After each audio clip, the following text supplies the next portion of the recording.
All right. Quick note about this video before we get into it. I recorded it about 5 weeks ago, and since then there's been some significant adjustments to the value of Star Slayer number 2, which is the book this whole video is about. So a lot of the numbers that I'm going to be talking about in this video are already wrong.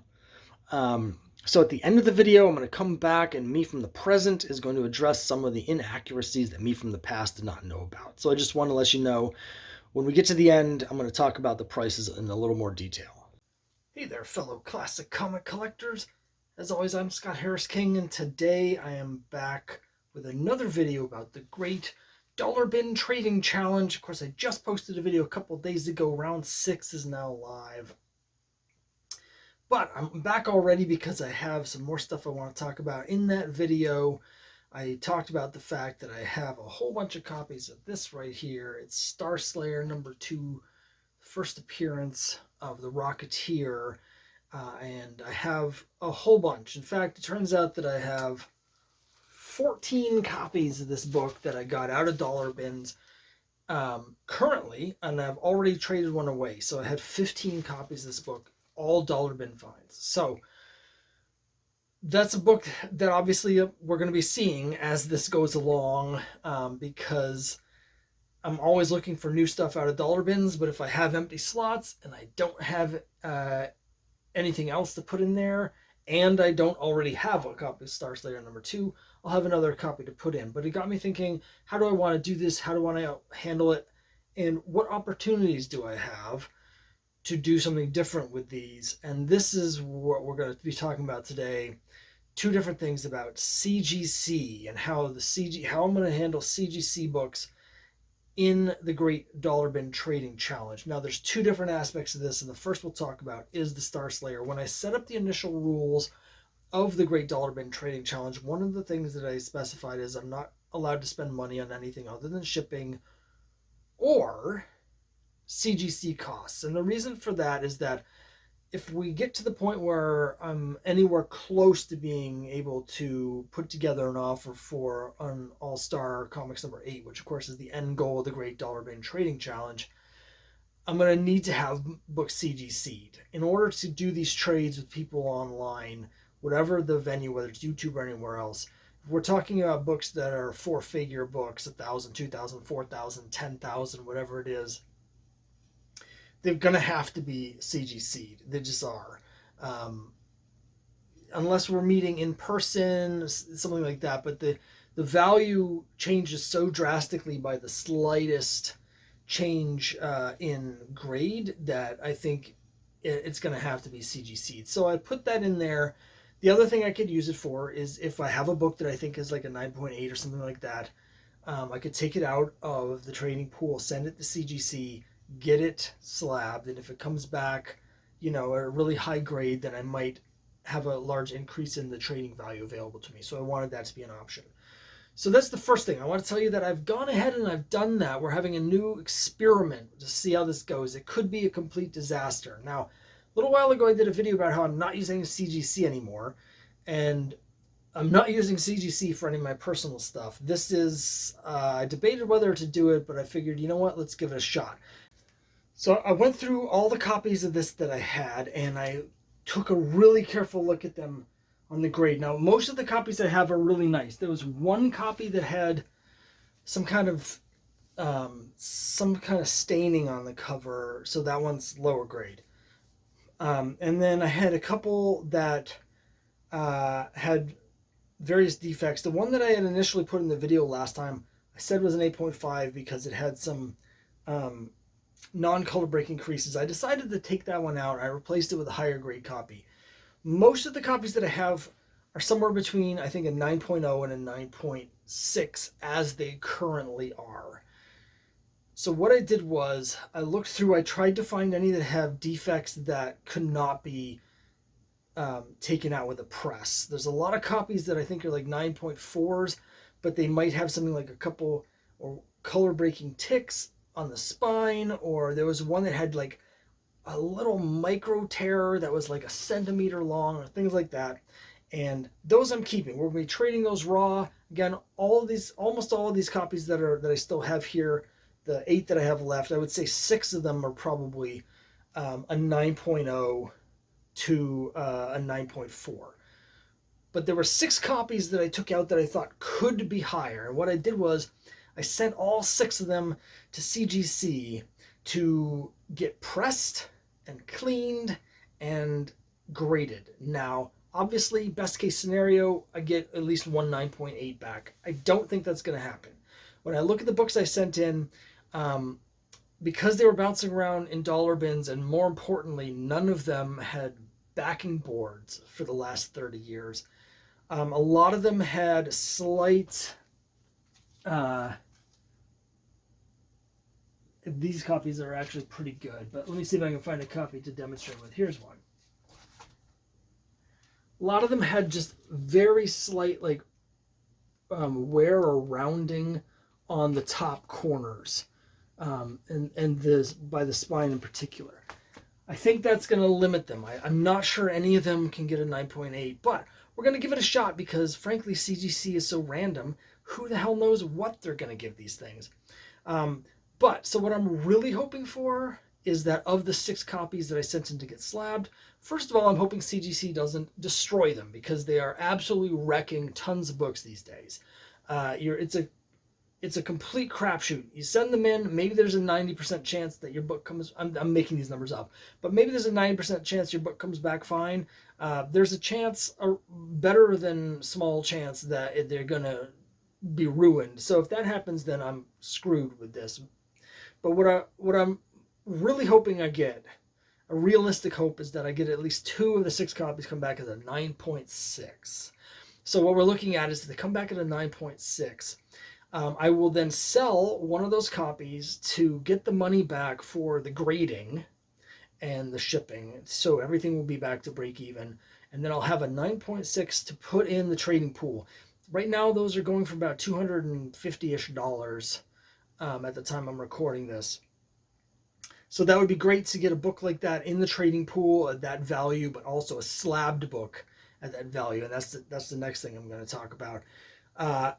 And so if I can get 2 of the 6 back in a 9.6, sell one, and then one of the other ones, if I get one that's like a 9.4, keep that for my personal collection, and then the other 4 books that are left will be going in the trading pool. Right now, raw, these are going for about $50 each. Graded, if they're a 9.4, we're looking at like 125. 9.6 is like 250.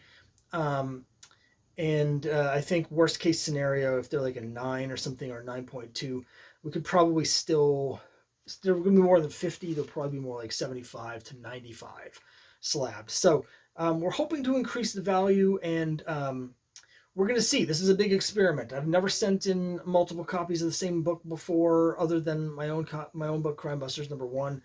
I've never had anything pressed before.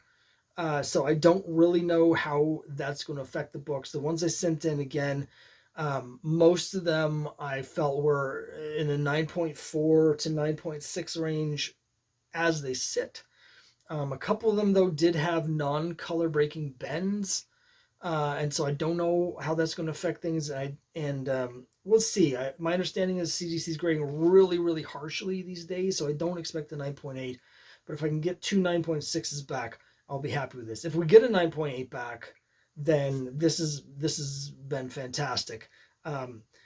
Worst case, of course, is that they get ruined and they all come back at like an 8.5 or an 8 or a 6 because they destroyed them all, or they get damaged in shipping, and then I'm just out a bunch of money. But we have raw books. I still have a big pile of raw books for $50. So I don't know how long it's going to take to get them back, but at some point we'll hopefully have a bunch of CGC copies to be sliding into the thing. Which brings me to part 2. So up until now, we haven't had any CGC books in the trading pool, and this has actually been an issue for me because some of the trading partners that I've approached, I've seen books they've had a price on them. They'll be like, this book is for trade, and I'm looking for $85 in trade. I offer them like $100 worth of stuff for it, and they come back with, I can't trade a CGC book. Like, they have their book CGC, and they're like, I can't trade a CGC for raw. If you want to trade for my CGC books, I have to get CGC books back. That's what I'm being told. Not by everybody, but I've been running into that, and so that's been a tricky barrier to get past because I want to trade for CGC books to get the CGC books in the pool, but I'm being told I need to have CGC books in order to do that. So, two things. First of all, of course, we have the Star Slayer books. Hopefully, we'll get some CGC books into the pool that I can trade for other CGC books.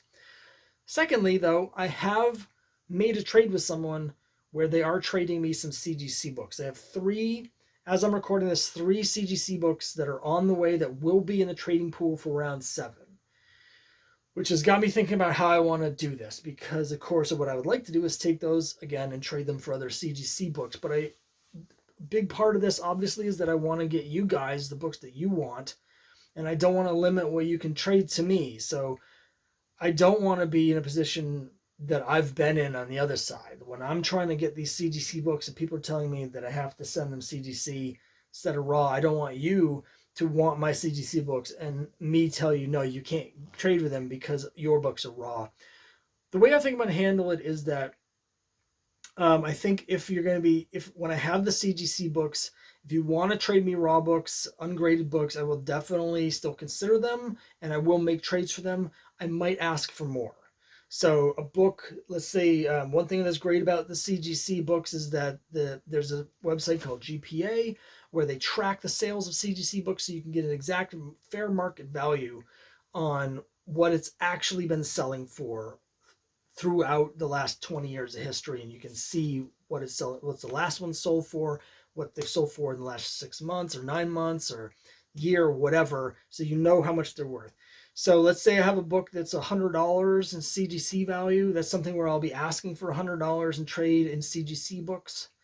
But if you want to trade me raw books, I might ask for 125 or 140 or something, because once I get the raw books in, I will then be limited in trading it back out for the CGC books. So I'm going to be looking for a little bit more. This isn't set in stone. I'm just trying to figure out the best way to do this because at some point down the road, I never want people to be excluded from this. I always want there to be some lower value books and some raw lower value books so it can be fun and everyone can participate. But at some point, whether it's 2 years, 3 years, 5 years down the road, I foresee a situation where I'm going to have multiple high value CGC books that I will only want to be trading for CGC stuff. And so I think now's the time to start to figure out how it's going to work. So the exciting news is next round, there will be at least 3 CGC books in the trading pool. They're currently on their way as I'm recording this.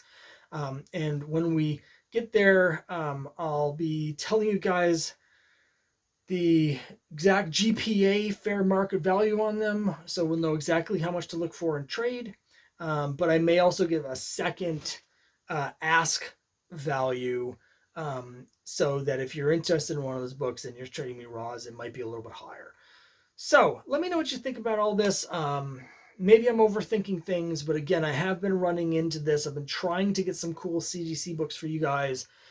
A couple of cool issues of Spider-Man, Amazing Spider-Man that I was trying to get, where I definitely offered more than the going rate, than what their ask was, and I was just flatly refused only because my books weren't CGC. So I'm trying to figure out how to get these CGC books in here and the best way to handle these. Let me know what you think of all of this. I'm really curious how the Star Slayer #2 experiment is going to go with the 6 copies that I've sent. And again, I still have at least, I've got 7 copies in this pile here. I've got another copy that's in the trading pool right now, so that makes 8. And I've got another one that's free floating around the room here. So I've got 9 more to go in the trading pool raw, 6 that are, and 6 that are going to be at CGC for an unknown time. And when I get those back, I'll definitely do an unboxing so we can see what the grades were on all of those, whether they destroyed them, how the pressing worked, and all of this stuff. So I just wanted to give that update and go over some of the CGC rules. I've been doing a lot of trading already. The video's only been live for a couple days, but I've already made a couple big trades for this round of the Great Dollar Bin Trading Challenge. And I'm about to go on a trip where I'm going to visit several comic stores. I'll be looking in the dollar bins. Hopefully the comic stores, I've never been to any of them, so hopefully they have cool dollar bins and I can find some stuff. But there's a really long break between rounds, the video for round 3 and the one for round 5 or whatever. But there will be a much shorter break this time because I've already made a bunch of deals, some really cool stuff coming in. So this is picking up a little momentum. Oh, one last thing, and this is important. I finally made a trade on Instagram. This is the first time I've made a trade via Instagram. Keep hearing about how great Instagram is for selling and trading comics. I finally made a trade on Instagram. What I've decided to do is I'm actually creating a whole new account. It's called Great Trade Challenge.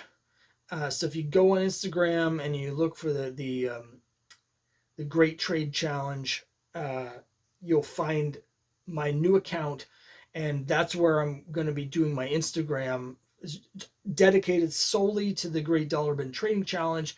It's just going to have the books in the trading pool so I can trade with people on Instagram. So if you're on Instagram, follow me there, and that's it. So it won't be too long before we already get the next round going, but please check out the last video for the Great Dollar Bin Trading Challenge to see the results from the previous 2 rounds and see the current list of books that are still up for trade. And if there's anything in there, jump on in. And thanks very much for watching. Okay, I hope you found that interesting because all of those numbers were completely wrong. Basically what happened, I mentioned this in the last video briefly, is there was a movie announcement that Disney's going to be doing a reboot of The Rocketeer. And so what's happening is that the book went way up, and now it's settled back down. So it's definitely higher than it was before the announcement, but it's not as high as it was at the peak. And when I sent these books in and got ready to go to CGC, it was at the peak. Raw copies going for about $50, and 9.6 is going for about $275, and all that's great and wonderful. But now the raw copies are down more to $30 to $35 each, and the CGC prices have tanked, and so it's only like 150, 175 maybe if you're lucky for a 9.6. And so I don't know what that's going to actually mean for this submission, because the other thing we're testing here and seeing how bad CGC is right now is their ridiculous wait times. So I know people that have sent in books to CGC and they've been stuck there for 8-9 months. What's their market going to be when these books come back from CGC? No idea. There's lots of videos you can see online from people speculating on books where they sent the books to CGC while they were really hot, and by the time they got them back, they had tanked. This may be the other way around. I don't know. By the time these get back, Star Slayer may have gone back up, may have even gone higher, may have dropped more. There's really no way to tell. That's part of the crapshoot of using CGC, and another reason why I don't really do it. But as part of this experiment, we're going to see, it does mean, in terms of selling some of these to get my money back, I don't know how that's going to go. I may be just looking at losing some money on this whole experiment, but it's going to depend entirely on the random dice roll at CGC. It's also going to depend on randomly how quickly they can get these books back to me. So if they come back to me intact, in a decent condition, in a decent time frame, maybe we'll make some money. Maybe we'll lose some money. But yeah, with the fluctuations of the market combined with CGC's schedule, who knows what any of these figures are going to be when we actually get them back. But that's part of the experiment. I'm looking forward to doing another video when I get them back. I'll unbox them. I'll show you what the grades were. We'll talk about what the value is at that time relative to what it was when I first was getting ready to do it. And it's just part of the interesting experience of being a comic collector. So that's it for this time, for real, and I'll see you next time.